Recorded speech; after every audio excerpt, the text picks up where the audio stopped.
todos los presentes. Soy Karen Ayala Retuerto, médico residente del segundo año del Servicio de Anestesiología del Hospital Nacional 2 de Mayo. En esta oportunidad, a través de la Unidad de Telesalud de la Universidad Nacional Mayor de San Marcos, les traigo el tema de reanimación cardiopulmonar en gestantes dirigidos al personal de salud. El paro cardiorrespiratorio en la mujer gestante es una situación grave que requiere de un multidisciplinario. En las últimas décadas, el aumento de la edad materna, los embarazos de riesgo por fertilización asistida y las comorbilidades, principalmente enfermedades cardíacas, la obesidad, aumentando el riesgo de presentar paro cardiorrespiratorio durante el embarazo, ¿no? Pasando de una incidencia previamente descrita de aproximadamente 1 en 30.000 a 1 en 20.000 embarazos. Entonces, a pesar de que la mortalidad en las gestantes por esta situación está bien documentada, existe poco conocimiento con respecto a esto, ¿no? Entonces, ¿cuál es la definición de un paro cardiorrespiratorio? Es una situación clínica que cursa con la interrupción brusca de la actividad cardíaca y respiratoria, que produce una hipoxia tisular y que va a llevar a una muerte tisular. Entonces, la reanimación cardiopulmonar en las gestantes requiere de conocimiento acerca de sus particularidades propias de ella en relación a los cambios fisiológicos y anatómicos que se van a producir y al hecho de que estén involucradas dos vidas en esta situación. ¿Cuáles van a ser las causas que van a producir un paro cardiorrespiratorio en una gestante? Tenemos causas relacionadas al embarazo, como la hemorragia por un desprendimiento de placenta, por placenta previa, estados hipertensivos del embarazo como la preeclampsia, eclampsia. Ante un tratamiento con sulfato de magnesio se puede producir una toxicidad, lo cual también lleva a un paro cardiorrespiratorio, el síndrome de Gel. En cuanto a las causas relacionadas al parto, complicaciones que se pueden producir por la anestesia, el embolismo de líquido amniótico. En cuanto a las causas cardiovasculares, disección de aorta, enfermedades coronarias, infarto agudo de miocardio, reumatismo, ¿no? Como motores de tensión, taponamiento cardíaco, arritmia, estados, alteraciones en los electrolitos como la hipocalemia, hipercalemia, ante un shock shock hipovolémico por hemorragia también, el embolismo pulmonar. Entonces, ¿cuáles son los cambios que debemos tener en cuenta al momento de realizar una reanimación cardiopulmonar en una gestante? En ella van a existir cambios a nivel circulatorio, pulmonar, vía aérea, intestinal, ¿no? Todo ello va a tener un impacto directo al momento de realizar la reanimación en la gestante. Entonces, a nivel cardiovascular, el organismo de ella tiene que realizar cambios a fin de poder realizar una oxigenación adecuada al feto. Entonces, hay un aumento del gasto cardíaco, lo cual va a producir un aumento en los requerimientos de medicamentos anestésicos. Va a haber un aumento del volumen plasmático, lo cual produce una dilución en el líquido, por lo tanto, el transporte de oxígeno es mucho menor. Hay una resistencia vascular sistémica disminuida. También hay una disminución de la presión arterial, lo cual va a producir un retraso en la aparición de los signos de shock hipovolémico. También se va a producir en la gestante lo que es el síndrome de compresión aorto-cava. Este síndrome se va a producir debido a que el crecimiento uterino a partir de las 20 semanas de gestación, que también se puede producir si estamos ante una gestante con macrosomía, una gestante con polihidramios o una gestante con embarazo múltiple o ante una obesidad. Al estar la paciente en decúbito supino, se va a producir una compresión de los grandes vasos, ¿no? La aorta y la vena cava. Y esto va a producir una disminución del volumen sistólico y del gasto cardíaco, por tanto, una disminución del retorno venoso. Se va a producir una triada clásica en las gestantes, que es la bradicardia, la hipotensión arterial y el síncope, debido al síndrome de compresión aorto-cava que se produce, ¿no? Entonces, en cuanto a la vía aérea de la paciente, debido a sus complicaciones, hay una infiltración de vía superior, hay una edematización de su vía aérea. Por lo tanto, se considera que se debe utilizar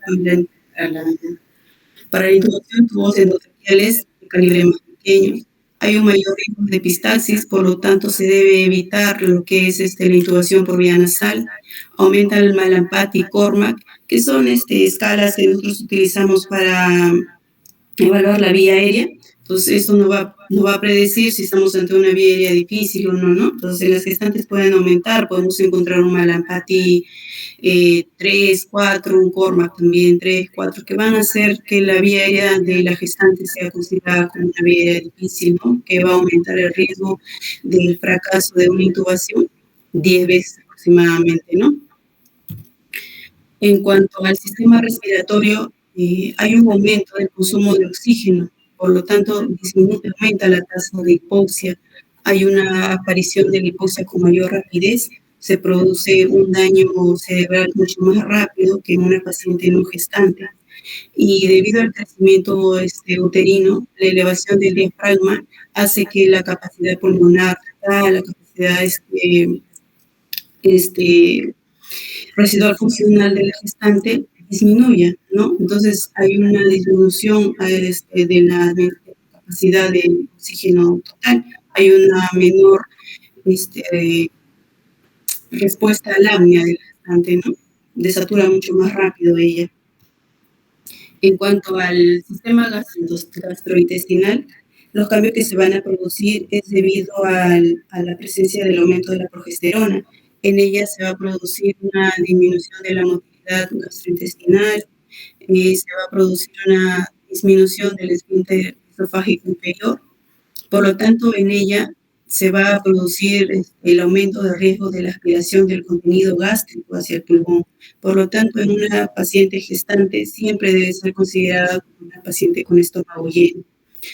En cuanto al cambio que se produce, tenemos las mamas. El crecimiento de las mamas nos va a dificultar mucho a la hora de hacer la laringoscopía y también nos va a dificultar un poco en cuanto a la calidad de las compresiones torácicas, ¿no? El aumento del flujo sanguíneo también es algo importante en ella, ya que a una gestante a término, el flujo por las arterias uterinas es aproximadamente de 700 mililitros por minuto.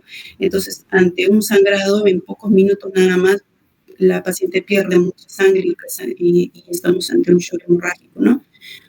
El tamaño uterino aumentado, que ya comenté, puede producir el síndrome de compresión aorto-cava. Hay una hipotensión más marcada en ella cuando realizamos un bloqueo simpático y toda gestante también se debe considerar como una paciente en un estado protrombótico, ¿no? Debido a los cambios que se producen en los factores de ovulación. Entonces, la finalidad de las maniobras de reanimación es básicamente recuperar la circulación espontánea de la paciente y gestantes mayores de 24 semanas, aumentar la probabilidad de supervivencia del feto, ¿no? Entonces, las guías de reanimación se basan en la denominada cadena de supervivencia, que consiste en una serie de acciones que realizadas de forma ordenada y secuencial van a determinar una mayor supervivencia ante un paro cardiorrespiratorio y un mejor pronóstico neurológico.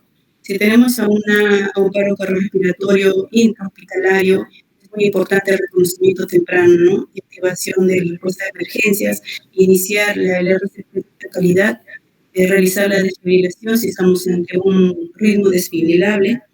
Si ya tenemos que la paciente ha recuperado la circulación espontánea, ser trasladada a la unidad de cuidados intensivos para su recuperación. Y si estamos ante un paro cardiorrespiratorio extrahospitalario, se activa el sistema de llamado de emergencia, se inicia el RCP de alta calidad, desfibrilación si se lo amerita, el traslado para realizarle un soporte vital avanzado. Luego de su recuperación de circulación espontánea, se traslada a la unidad de cuidados intensivos para su recuperación. Entonces, el Consenso Internacional de Guías de Soporte Vital Avanzado da ciertas recomendaciones en cuanto al RCP de las gestantes, ¿no? En cuanto al sistema circulatorio, las compresiones torácicas siguen siendo las mismas indicaciones que por una paciente no gestante, ¿no? Son compresiones torácicas de alta calidad. Estas se definen como compresiones que van a tener una profundidad de 5 centímetros, una frecuencia de por minuto, la relación de compresión-ventilación de 30 a 2 y entre cada compresión permitir la expansión torácica. Debido a que el diafragma se eleva durante la gestación, algunas recomendaciones previas instaban en colocar las manos por encima del estándar, ¿no? O sea, es decir, por encima de la mitad inferior del esternón. Sin embargo, el beneficio de dicha recomendación pues no ha sido tan evidente, ¿no? Lo que sí tenemos que tener presente en la gestante es el síndrome de compresión aorto-cava, y para ello indica que la paciente debe tratar de ser posicionada casi en decúbito lateral para poder desplazar el útero hacia el lado izquierdo. Entonces, colocamos ciertos objetos que nos pueden ayudar a ubicarla en esta posición, pero no está registrado si tiene un buen beneficio realizar de esta manera operaciones, o sea, se dan unas operaciones de alta calidad, ¿no? Por el contrario, también tenemos otra técnica, ¿no? Que es un desplazamiento lateral y manual por otro ayudante del útero, ¿no? Mientras otra persona va realizando las operaciones torácicas. Entonces, a pesar de que la tasa de filtración auricular en una gestante es complicada, la Asociación Americana del Corazón recomienda utilizar las mismas dosis de fármaco en pacientes no gestantes. Y los agentes opresores como la adrenalina, vasopresina, dopamina, siguen disminuyendo el flujo sanguíneo del útero. A pesar de ello, no hay alternativas y se tienen que ser utilizadas, ¿no?, durante una reanimación cardiopulmonar. En cuanto a la vía aérea, la paciente, dado que esta paciente desatura muy rápido, más rápido que una paciente no gestante, se debe administrar oxígeno al 100% a 15 litros por minuto. El manejo de la vía aérea debe ser realizado por un anestesiólogo o por un experto en vía aérea. Y como comenté al inicio, ¿no?, debido a la dematización de la vía aérea, se debe utilizar un tubo endotraqueal de menor calibre, ¿no?, un número 6 o un número 7. Y se indica que ante intubación fallida, o sea, se deben realizar mínimo 2 intentos nada más de intubación traqueal. Si tenemos intubación fallida, debemos optar por dispositivos supragluóticos, ¿no? Por ejemplo, las máscaras laringes. Y si está disponible, será útil el uso de la cartografía continua, ya que permitirá valorar la confirmación correcta del tubo endotraqueal, si es que estamos realizando una compresión torácica adecuada y si la paciente recupera la circulación espontánea, ¿no? En este caso, un valor mayor de 10 milímetros de mercurio de CO2 exhalado va a indicar que estamos ante unas compresiones torácicas adecuadas y una recuperación de la circulación espontánea de la gestante.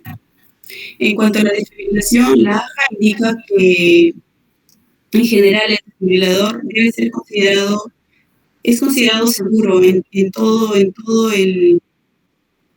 las etapas del embarazo. Entonces, tan pronto como el desfibrilador esté disponible, se deberá colocar, y se recomienda que su uso debe ser en los primeros 3 minutos del paro cardiorrespiratorio, si es que la paciente presenta un ritmo desfibrilable, el ritmo desfibrilable como la fibrilación ventricular o la taquicardia ventricular sin pulso. Indican que el protocolo es el mismo, se debe realizar una descarga bifásica de 120 a 200 joules. En cuanto a la colocación del parche o de las palas, la pala anterolateral se debe colocar de forma estándar en la parte superior, y la pala o parche lateral sí debe ser colocado debajo del tejido mamario gestante. Y después de realizar una desfibrilación, una descarga, debemos reiniciar inmediatamente las compresiones torácicas. En cuanto a la extracción fetal, se debe tener en cuenta que en un embarazo menos de 20 semanas no se beneficiará de cesárea, ya que el tamaño del útero no compromete el gasto cardíaco. En caso de encontrarnos en una paciente con un embarazo de 20 a 23 semanas, la cesárea perimorte tendrá el objetivo básicamente de resucitar a la madre y no al feto, ya que la viabilidad fetal a esa edad pues no es posible. Pero si tenemos a una gestante de 24 a 26 semanas, el objetivo sí será salvar la vida de los dos, ¿no? Entonces, si estamos ante 4 minutos de reanimación cardiopulmonar y no hay retorno de la circulación espontánea en la gestante, se debe realizar una cesárea perimorte. Y en ciertos casos, cuando la condición de la madre es no viable, no es viable, no se debe esperar esos 4 minutos, no se debe realizar inmediatamente la cesárea. Y recordar que Mientras se realice la cesárea, el feto se debe mantener un desplazamiento manual hacia la izquierda del útero, ¿no? Entonces, cuando tenemos a una gestante que ha recuperado la circulación espontánea tras un paro cardiorrespiratorio, ella debe pasar a una unidad de cuidados intensivos y recibir tratamiento estandarizado, ¿no? Es parte del eslabón de la cadena de supervivencia. Entonces, debe ser ella trasladada a una unidad de cuidados intensivos. Si la paciente continúa embarazada, se debe mantener el desplazamiento del útero hacia la izquierda, se debe mantener una normocapnia, tener una saturación de oxígeno mayor del 90%, una presión arterial media mayor de 65. En cuanto a la temperatura, el control sugiere que debe tenerse una temperatura objetiva de 36 grados centígrados en lugar de 32 a 34 grados centígrados que se recomendaba previamente, ¿no? Y la prevención de la fiebre continúa siendo muy importante. También se debe utilizar la perfusión a órganos, principalmente al cerebro. Entonces, esto es un algoritmo de soporte vital avanzado intrahospitalario de la AFA. Básicamente, a modo resumen, cuando realizamos un soporte vital avanzado, debemos realizar una reanimación de alta calidad, la desfibrilación, si es que está indicada, como comenté, los riesgos desfibrilables, y otras intervenciones de soporte vital avanzado, ¿no? Como el uso de vasopresores. Se debe activar el equipo de paro cardíaco para mujeres gestantes y considerar la etiología del paro cardíaco, ¿no? Las intervenciones que debemos realizar en la madre es primero realizar el manejo de la vía aérea, administrar oxígeno al 100%, colocar la vía endovenosa por encima del diafragma, del nivel del diafragma, y si se está administrando magnesio, sulfato de magnesio, es mejor interrumpirlo, ¿no? Porque podríamos estar ante una intoxicación de sulfato de magnesio. Y se debe continuar el soporte vital avanzado, ¿no? En una receta de alta calidad, desfibrilación certificada y otros soportes, ¿no? Continuar con ello. En cuanto a las intervenciones obstétricas, es muy importante el desplazamiento del útero hacia el lado izquierdo. También se indica que durante un RCP se debe desconectar los monitores fetales, ¿no? Y si estamos preparándonos ante una cesárea perimortem cuando estamos ante más de 4 minutos de una reanimación y no hay un retorno de la circulación espontánea en la gestante, ¿no? Para recordar cuáles son las posibles etiologías de la paro cardíaco, tenemos las complicaciones de la anestesia, de hemorragia, sangrado, las causas cardiovasculares, las drogas que se pueden estar utilizando, como sulfato de magnesio, la embolia, la fiebre también es una causa de paro cardíaco en gestantes, y causas generales ¿no? También tenemos a la hipertensión. Entonces, a modo de conclusiones, el paro cardiorrespiratorio en la gestante es un evento que se va a producir en pacientes con alto riesgo, ¿no? Y representa una alta mortalidad. Debemos tener presente cuáles son los cambios fisiológicos que debemos tener en cuenta ante un paro cardiorrespiratorio. Y la piedra angular en toda reanimación es la calidad de contracciones que estamos realizando. La extracción del feto, una cesárea perimortem, se realiza en los primeros 5 minutos, ¿no? Y es importante que todo el personal de salud tenga conocimiento con respecto al protocolo del manejo en este tipo de situación. Muy bien, eso sería todo lo que les traigo en cuanto al tema de reanimación cardiopulmonar. Espero que les haya agradado. Muchas gracias.